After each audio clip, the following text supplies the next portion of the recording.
concept, and now we have, digital currencies which are not manipulatable by the people who control them. Hopefully, I mean, in some cases they are, in some coins, but I'm a big Bitcoiner. That's why I got my Bitcoin socks on here today. Oh, he's got his Bitcoin socks on, everybody. You can get those now at Walmart for $9.99. No, I'm joking. Walmart refuses to sell Bitcoin socks because they're still stuck in the traditional economy. That's failing, and the banks are failing, and the people that are failing in the banks are now claiming that it's Bitcoin. I mean, there's, you see this in the media. I saw this on the mainstream media in the U.S. a couple days ago. They're like, did the Bitcoin people cause the SVB bank, the Silicon Valley Bank, to fail?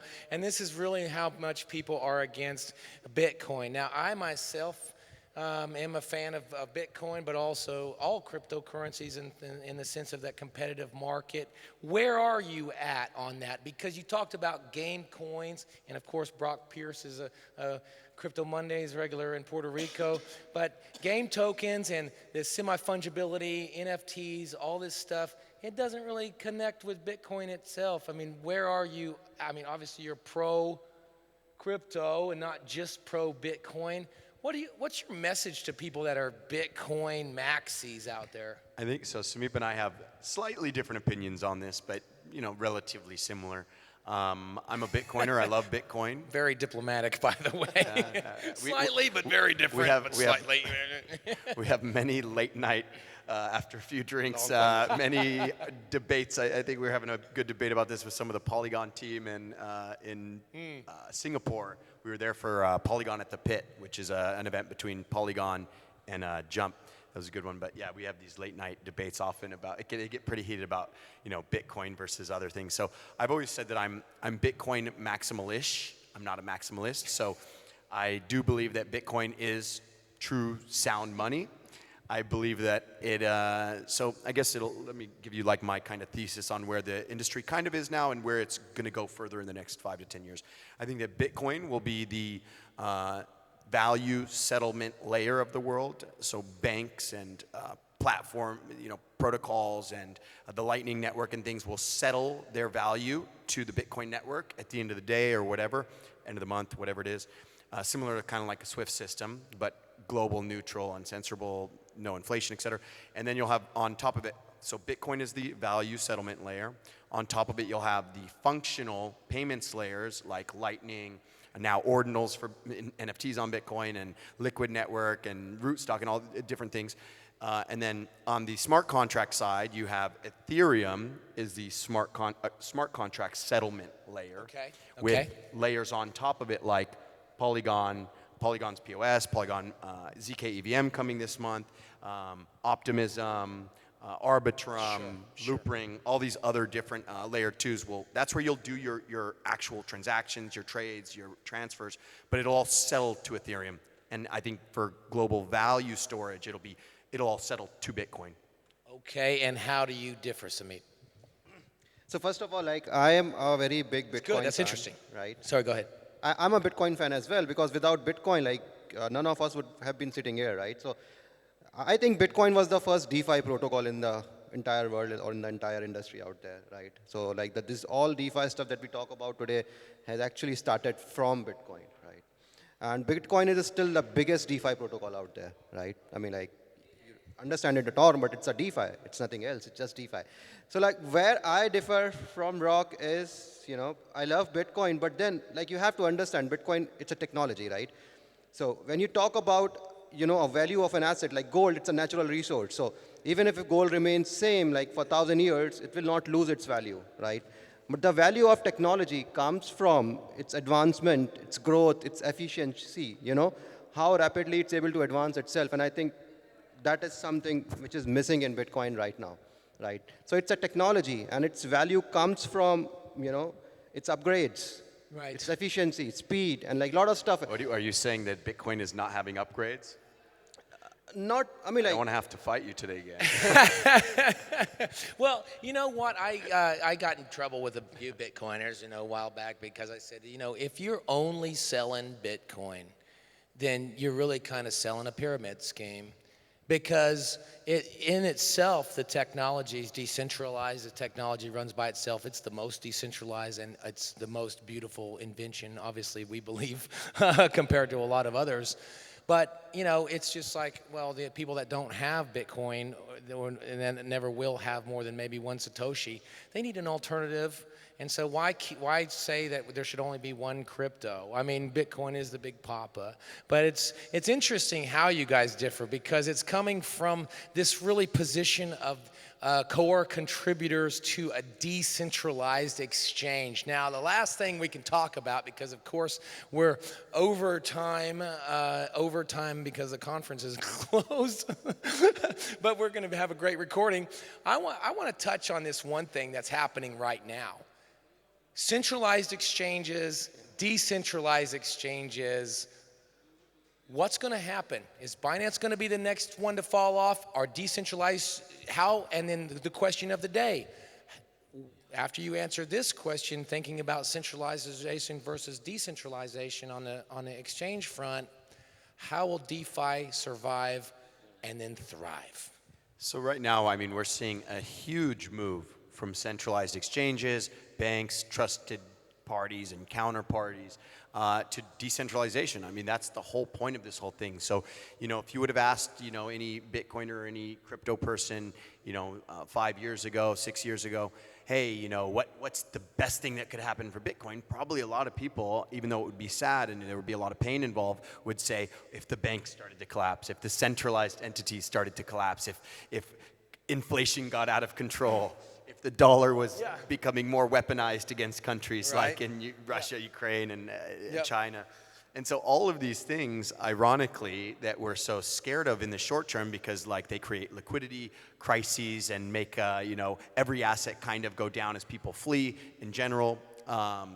These things are actually the things that are going to propel us into this decentralized world, right? These are all what I call Bitcoin and DeFi rocket fuel. Collapsing of banks, lack of trust in institutions, lack of trust in governments.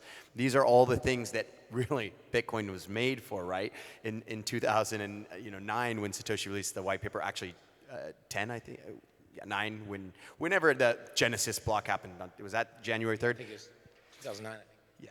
So, yeah, it was just before on Halloween that he released white paper. Anyways, so when he released in that Genesis block, he said, Chancellor, you know, says like banks on the brink of collapse, you know, whatever the words were. And the point is, like, Bitcoin was made for this. And then I just did a talk in ETH Dubai called Standing on the Shoulders of Giants, and it talked about, like, you know, there was Bitcoin, and then Vitalik stood on the shoulders of the Bitcoiners and made, you know, virtual machines, and then Polygon stood on the shoulders of Ethereum and made scaling for Ethereum, and then Quickswap and all other DEXs and applications on that stood on the shoulders of them. So we're all building on these things, but it's all of these things benefit from, actually, and as sad as it is, because there's a lot of people who are hurt in these collapses, and with, you know, SVB and Silvergate and now Signature and Credit Suisse. A lot of people will be hurt in these things, and it's unfortunate.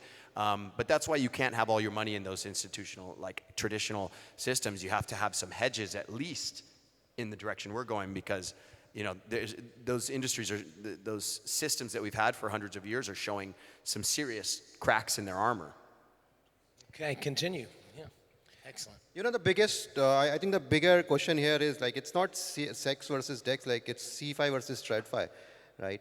And I think we need to realize this TradFi term, like this traditional finance term, came into existence after blockchain came into existence. Before just for our unacquainted people, CFI is centralized finance, DeFi is decentralized finance, and TradeFi is traditional finance. Okay, but continue. He's talking about how it's not between CFI and DeFi, but rather versus TradeFi or traditional finance versus these newer ones. Yeah. So all these terms, centralized finance, traditional finance, came into existence after this blockchain technology came into existence. Before that, it was just finance, right? And I think the ultimate goal of next 5 or 10 years is TradFi going to survive? Is DeFi going to survive? I think none of them will survive. Like, what will survive will be a mesh of both of them, which we'll call global finance, because that's the ultimate goal. The goal is not to have a traditional finance, not to have a decentralized finance. Like, as a user, like, I don't care whether it's a decentralized finance, it's traditional finance or not, whether it solves my problem or not, right? And that's what I understand. And I think that's where we are headed towards as well. Like we were sitting with one of the, options exchange founder other day, and even like these guys are looking into, having some kind of DeFi integration into their platform. That's the future, right? Where we do not talk about killing centralized exchanges, killing decentralized exchanges, killing traditional finance applications, where we talk about like how can we work together and basically have just one global financial system. And I think that's where we are headed towards as well. You worry me a little bit, though, when you start downplaying the importance of decentralization, and this is kind of why, like I always say, when people get into the industry, they should start with Bitcoin, because I look at Bitcoin as this true north compass that kind of guides us in a good direction. Now, maybe it's too decentralized or not efficient because it's so decentralized. I don't think so, but like maybe it's okay to get rid of some decentralization for other benefits. Maybe, I don't know, but I think having Bitcoin as your true north keeps us remembering that decentralization does matter. So when you start blending, you make these like Frankenstein, DeFi, CeFi, TradFi all melted into one pot. Look, I think that is where we're going to go, and I kind of agree with you, but I think it's important that we do remember the importance of decentralization. I hear a lot of people in crypto and Ethereum, et cetera, DeFi, that say, decentralization is like a sham, it doesn't matter. And I think that's a very dangerous way of thinking, because if we think that way, we may end up just recreating the same systems that we're here to try to fix and disintermediate. We might rebuild those systems here in crypto once again.